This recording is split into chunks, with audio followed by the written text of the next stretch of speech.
Reports are emerging that a rift is widening amid growing tension between Prince Harry and King Charles. King Charles summoned the family to Windsor, but he wouldn't speak. Instead, he asked Princess Anne to deliver the words that would change everything. Meghan was absent and Harry arrived alone, tension thick in the room as old wounds quietly resurfaced. Then Anne stood, calm but firm, and revealed the king's final wish. It wasn't the plan anyone expected. What followed wasn't just shock, it was emotional collapse. William froze, blindsided by the weight suddenly placed on his shoulders. Harry, already fractured from the family, felt the door closing for good. Voices rose. While the room reeled from the news, one thing became painfully clear: this wasn't the end of the conflict. It was the beginning of something far more explosive. But no one could have predicted what Princess Anne would reveal next. Princess Anne stood up, and in that moment, silence gripped the room. Even the harshest critics of the monarchy would have paused if they'd seen what followed. There was no royal fanfare, no ceremony, just a truth so raw that it cracked the polished walls of tradition. With the weight of her brother's legacy on her shoulders, Anne spoke not as a princess but as the one person King Charles trusted most to deliver the one message that could fracture or fortify the royal family forever. What she revealed wasn't an announcement, it was a reckoning. King Charles, now weakened by illness but still deeply aware of the fragility of the crown, had made a choice, not one driven by favoritism or sentiment but by survival. He'd seen the chaos the monarchy had weathered over decades, divorces, scandals, accusations, and knew the next move had to be one of vision, not comfort. So he turned to Anne, not William, not Camilla, not even a royal advisor, Anne. Because in a family that tiptoes around truth, she never flinched from it. Her words were deliberate but devastating. Charles's final wish wouldn't hand everything to William on a silver platter. That narrative of the future king inheriting everything was too easy, too expected. Instead, the king had mapped out a symbolic distribution of influence, roles, and responsibilities that looked beyond bloodlines and titles. William would, of course, inherit the throne. That was never in question. But Charles had chosen to acknowledge other dynamics, fractured relationships, public perception, historical echoes, and built a plan that might finally stop the cycle of destruction tearing the family apart. For Harry, the implications were staggering. The king's decision didn't erase him, but it didn't restore him either. It placed him in a space no royal had occupied before, acknowledged but out of reach. The inheritance wasn't about wealth, it was about positioning, about who gets remembered as the future and who fades into footnotes. Anne made it clear that this wasn't done out of spite. It was done to keep the monarchy standing. And there in that private room, filled with centuries of legacy, Anne delivered her brother's verdict, not just on his sons but on what he believed the monarchy needed to survive. Her blunt honesty, so often seen as severe, became the only tool sharp enough to cut through the tension. And as the shock settled, so did the dread. Because if Charles had made this kind of decision, one so carefully guarded and symbolically loaded, then it meant something even deeper was driving it. But behind the king's bold choice lies an even deeper story, one rooted in history and heartbreak. To understand the king's final wish, we have to go back to a time when royalty was built on unexpected turns. Because Charles's path to the throne wasn't one of inevitability. It was shaped by sacrifice, scandal, and silent duty. It all started with a single decision that rocked the monarchy nearly a century ago when Edward VII abandoned the crown for love. No one knew it would set in motion a domino effect that would redefine royal destiny. His brother, George VI, reluctantly became king. And when he died young, a teenage girl never groomed for the throne was thrust into power. That girl was Elizabeth, and her reign would not only break records but set the tone for the next generation, including her eldest son, Charles. Charles grew up watching his mother carry the weight of a nation. But he also watched her isolation, her sacrifices, and the toll that duty took on her humanity. The idea of destiny wasn't romantic to him. It was rigid, cold, and unforgiving. And for decades, Charles played the waiting game. While the world changed, he remained in the wings, his every move scrutinized, his every word measured. His time never came, until it did. But by then, the world he was born into no longer existed. The monarchy was fractured, the family divided, and public trust hanging by a thread. When Queen Elizabeth II passed in 2022, the grief Charles felt wasn't just personal, it was generational. He hadn't just lost a mother. He'd lost the last symbol of royal stability.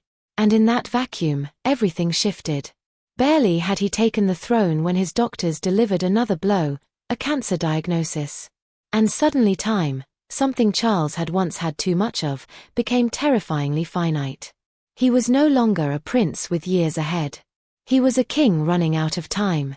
This collision of legacy and mortality forced Charles to see the throne not as a crown to be worn, but as a burden to be managed wisely and fast. The weight of history bore down on him. He remembered the chaos that followed abdications, early deaths, and unprepared heirs. He had no intention of leaving that kind of mess behind. Every decision now had to protect not just William, but the very idea of the monarchy itself. And so Charles began making choices not based on tradition, but on survival, strategic, emotional, and deeply personal. His final wish wasn't designed to follow precedent. It was designed to break it, if it meant preserving the institution that had shaped and scarred his entire life. Because the king had lived long enough to see that the past wasn't a script to follow, it was a warning to rewrite. Now, as the clock ticks on King Charles's reign, the next chapter begins preparing behind closed doors. While the world watches Charles, another power quietly rises beside him. In the shadows of a monarch's final years, a new foundation is being laid, deliberate, silent, and unstoppable. William and Kate, once merely the hopeful faces of a modern royal romance, are now stepping into the most critical roles of their lives. Through grand declarations but through the steady weight of responsibility passed down quietly behind palace doors. With every royal engagement, every diplomatic meeting, every public appearance, they're not just representing the crown, they're preparing to carry it. Long before Charles's health forced the conversation, the shift had already begun. Kate, in particular, was moving deeper into the core of royal life. Not because she was asked, but because the monarchy demanded it. Even before the cancer diagnosis rocked the royal household, she had been gradually shouldering more duties, attending solo engagements, quietly leading projects, hosting international dignitaries, and always with a presence that echoed a queen in waiting. Unlike others who resisted royal expectations, Kate never flinched. She adapted, evolved, and won the admiration of both the public and the palace. Behind the scenes, Operation Menai Bridge, the codename for King Charles's succession plan, has long been in motion. It outlines every step the monarchy must take the moment Charles dies or abdicates. From notifying the Prime Minister to lowering flags and moving the King's body to Westminster Abbey, every detail is rehearsed like choreography. But what isn't practiced is the emotion, the weight of legacy falling on the shoulders of the next generation. And for William and Kate, that moment isn't some distant future anymore. It's approaching fast. What the public sees is polished. But beneath the surface, the sacrifices are enormous. Kate's world has shrunk in scope but expanded in significance. Her calendar revolves around royal duties, but her heart remains tethered to her children. She's had to strike a near-impossible balance, being a mother, a wife, a public figure, and a queen in training. Yet she manages it with a calm that even Queen Elizabeth once praised. That composure is no longer just admirable, it's essential. Because when the inevitable happens and Charles is no longer king, the public will look to her just as much as to William. And William, though raised for the throne, has had to watch his father rule under the cloud of illness. It's forced him to prepare sooner, to lead more boldly, and to make decisions with a weight he never expected this early. He doesn't have the luxury of waiting decades like his father did. The monarchy needs continuity, strength, and relevance. And that pressure now rests on him. But as William prepares to lead, one brother watches from the outside, and he may not stay silent much longer. Prince Harry is thousands of miles away, but the king's final wish just pulled him back into the spotlight. 4 years, he tried to break free from the weight of the crown, trading palaces for privacy and titles for truth. But no matter how far he runs, the monarchy keeps pulling him back. Now, with King Charles's health in decline and the royal machine quietly shifting its gears, Harry finds himself caught between two identities, one he abandoned and one he can never fully escape. And as Charles's final decisions ripple through the family, all eyes are turning toward the Duke of Sussex, wondering if he's about to re-enter the storm, or finally light it. Ablaze, his relationship with the royal family remains fractured beyond repair. Some say, though public statements speak of love and respect, the actions behind closed doors tell a darker story. He and Prince William haven't spoken meaningfully in years. The wounds from Meghan's entrance into the family, their dramatic departure, and the infamous Oprah interview never healed. And Spare Harry's explosive memoir made reconciliation even harder. But what few realize is that Harry didn't empty the vault with that first book. Sources close to him claim there's more, a second manuscript, more pages, more revelations, and they're waiting just like he is for the right moment. Now, as King Charles fights his own private battle and William prepares for the throne, whispers grow louder that Harry is watching and writing. Royal insiders believe another memoir is coming. This time, timed for after Charles's death. And unlike Spare, this one wouldn't be filtered through grief. It would be sharper, unrestrained, and possibly irreversible. But why wait? Why hold back now? Because some say Harry is still torn, still hoping deep down for a door to reopen. But what if that door no longer exists? Could Harry ever return to royal life under William's reign?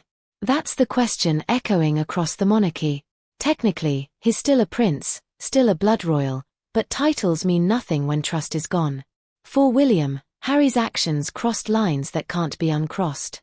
And as king, William would have the power to define exactly where Harry stands or doesn't stand at all. Some believe there's a sliver of hope. That if Harry reached out, if the timing was right, the brothers could repair what's broken. But others warn it's too late. That each new interview, each public jab, each quiet slight only pushes Harry further out of the fold. And so the question looms, will Harry return, or will he burn the last bridge left? The answer might depend not on Harry's will but on William's judgment. Because the next chapter of the monarchy is no longer shaped by Charles's compassion. It's being forged in William's shadow. And that shadow is about to move. But Harry's future might not be his to decide, because William is preparing a move that could end everything. The crown isn't just a title, it's power. And William may be ready to use it. 4 years, he played the dutiful heir, walking a tightrope of tradition and diplomacy while chaos swirled around the royal family. But the moment his father's grip on the throne weakens, everything changes. William isn't stepping into the role of a ceremonial figurehead.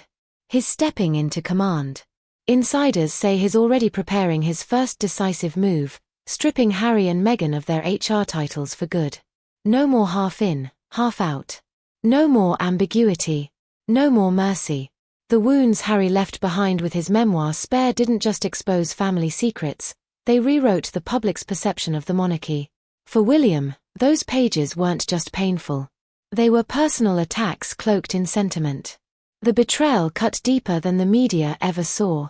And while King Charles chose to absorb the blow in silence, William has no intention of doing the same. He sees Harry's actions not as misguided choices but as open warfare against the institution that raised them both, and he's done waiting. Under current royal protocol, William has no legal power to revoke titles.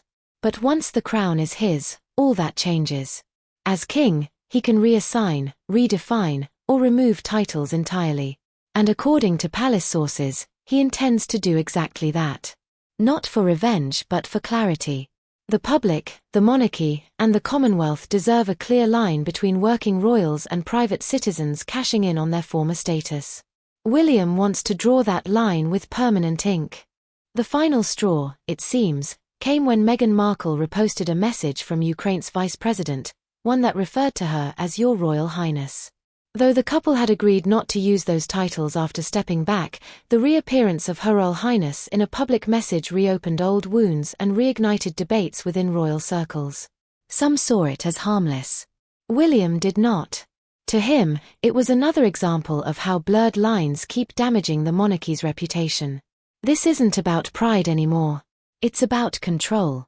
William knows that when he becomes king, his reign will be scrutinized from day one. And he doesn't want lingering distractions to pull focus from the institution's future. By making this move early, decisively, and publicly, he sends a clear message. Loyalty matters, so does integrity, and there are consequences for walking away and then weaponizing your royal past. But even as William sharpens his strategy and braces for fallout, something else is shifting quietly behind palace walls. Because while the brothers drift apart, another woman rises with unstoppable momentum. She wasn't born royal, but now she may be the monarchy's only hope. In a family built on lineage, bloodlines, and centuries-old privilege, Catherine Middleton entered from the outside, quiet, composed, and underestimated. She carried no titles, no ancient heritage, no aristocratic legacy.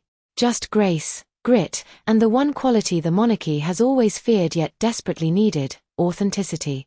She didn't fight for the spotlight. She didn't demand reverence. She earned it moment by moment, through silence when it would have been easier to speak, and through dignity when the world was watching, waiting for her to crack. From the start, her path wasn't easy. While Queen Elizabeth saw something rare in Kate, a young woman with the steadiness of a sovereign, Camilla saw a threat. Kate was the outsider who became the favorite, the woman the public adored without effort, without scandal, without controversy. She didn't have to erase her past or reinvent herself. Her very ordinariness became her power. And within palace walls, that kind of quiet strength is far more dangerous than rebellion. When Meghan Markle accused Kate of making her cry during the now infamous Oprah interview, the palace braced for damage. But Kate said nothing. No interviews, no rebuttals, no drama, just silence. And that silence didn't make her look guilty. It made her untouchable. In a time when the monarchy was unraveling in public, Kate became its anchor. She reminded the nation what royal resilience looked like. Not loud, not performative, but immovable. The contrast between her and those who left became painfully clear, and her image only grew stronger. But Kate's power isn't just image. Behind the scenes, her influence has become undeniable. She's strategic, trusted, the kind of voice that advisors listen to when the cameras are gone. While others fell from grace, Kate rose by refusing to play the game. She's redefined what it means to be royal in a world that no longer reveres crowns by default. Her presence at King Charles's coronation wasn't just ceremonial. It was symbolic. The monarchy's future stood beside him, not behind. Now, as William prepares for the crown, Kate is no longer just the supportive wife. She's the emotional backbone of the institution. A mother of three, a public figure, and a woman who has endured global scrutiny with relentless grace. She's everything the monarchy needs to survive the next era and everything it failed to be in the last. In every crisis, she's been the calm. In every scandal, the constant. Her influence doesn't come from position. It comes from poise. And that, more than any title, is what sets her apart. But even with Kate's strength, the kingdom may not survive the next storm if the brothers stay divided. King Charles's final wish wasn't about gold or titles. It was about legacy and healing a broken crown. For a monarch whose reign began in the shadow of his mother's greatness and whose final years are marked by illness and family rupture, Charles knew that wealth and power alone wouldn't define what he left behind. His true legacy would hinge on something more fragile and far more complicated: unity. Not a grand reconciliation staged for headlines, but a subtle shift, a quiet invitation to restore something the monarchy had nearly lost, its soul. Behind closed doors, his message was clear. He didn't want Harry erased from royal history, but he didn't want him fully reinstated either. What Charles envisioned was balance, an acknowledgement that while Harry had wounded the institution, he remained part of its blood. That blood couldn't be denied, only managed. The wish was strategic, emotionally layered, and designed to prevent future war, not reward past rebellion. It was Charles's way of giving both of his sons a place without giving either all the power. And that's why he chose Anne, the one royal who had earned the respect of both camps. Her delivery wasn't meant to spark a reaction. It was meant to hold the message steady, and softened the blow with firm hands, hoping that her voice could deliver what Charles's frail presence could not. A chance for understanding, a final olive branch disguised as royal instruction. But even she knew that delivering the wish was the easy part. Whether it would be honored, that was something entirely different. Because reconciliation, no matter how carefully offered, depends on two people reaching across the same fire, and Harry and William still seem to live on opposite shores. The palace can prepare for coronations, issue carefully crafted statements, and orchestrate centuries-old rituals, but it cannot force peace. It cannot erase betrayal. And it cannot undo what's been written and broadcast to the world. Charles's wish may have opened the door, but it's William who must decide whether to walk through it. And that decision looms larger than ever. William's coronation is no longer a distant tradition. It's a defining moment, one that could mark the healing of a fractured royal family or confirm its permanent divide. Will he honor his father's final hope, or will he choose a stricter path, closing the gates that Harry walked away from years ago? Insiders whisper about contingency plans, strategic leaks, and final chances. But no one, not even those within the palace, truly knows what comes next. Because the king's final wish wasn't just a plea. It was a test of character, of loyalty, of future leadership. And now that test falls squarely on William's shoulders. One wrong step could rewrite everything Charles spent his life trying to protect. The monarchy stands at a crossroads. And the next move, it could change royal history forever. As the reverberations of King Charles's decision settled into the gilded walls of Windsor, a chilling clarity emerged. The monarchy was shifting not by tradition but by necessity. For Harry, who had long oscillated between defiance and hope, the announcement represented the monarchy's final classification of him, not as an heir, not as an exile, but as a cautionary figure suspended in liminality. His presence in that room, surrounded by faces that once defined home but now barely met his gaze, underscored a cruel truth. He had been heard, but not invited back. William, meanwhile, found himself encased in a responsibility forged not just by bloodline but by pressure. The crown he'd prepared for his entire life had morphed into something more volatile than he'd imagined. It wasn't just about ribbon-cutting ceremonies and national addresses, it was about maintaining cohesion in a family cracking under the weight of centuries of expectation and modern exposure. And now, the burden of not only leading a nation but deciding the fate of his own brother lay solely with him. Amid all of this, Princess Anne's role emerged as the monarchy's reluctant conscience. Her delivery of the king's final wish wasn't just out of duty, it was tactical. Charles knew she was the only figure with enough emotional neutrality and historical gravity to navigate such a minefield. She bore the weight of her brother's intentions not with sentiment, but with soldier-like resolve, her voice breaking only once, when she spoke of their mother. That fleeting tremor in her voice reminded everyone that this wasn't just succession. It was succession shaped by sorrow. Publicly, the palace framed the decision as a vision of modernization. Privately, insiders whispered that Charles feared leaving behind a monarchy too brittle to survive another scandal or another book. He knew the institution's greatest threat wasn't the press or politics, it was unresolved familial implosions masquerading as royal drama. His final wish, then, was a blueprint not just for survival but for accountability. He didn't seek to punish Harry, he sought to contain the damage before it swallowed everything. And now, as cameras flash and headlines churn, the family must live in the long shadow of that moment in Windsor, a moment where futures were quietly redrawn, and the monarchy, yet again, was forced to choose between sentiment and survival. Thanks for watching. Don't forget to like and subscribe, and we will see you in the next one.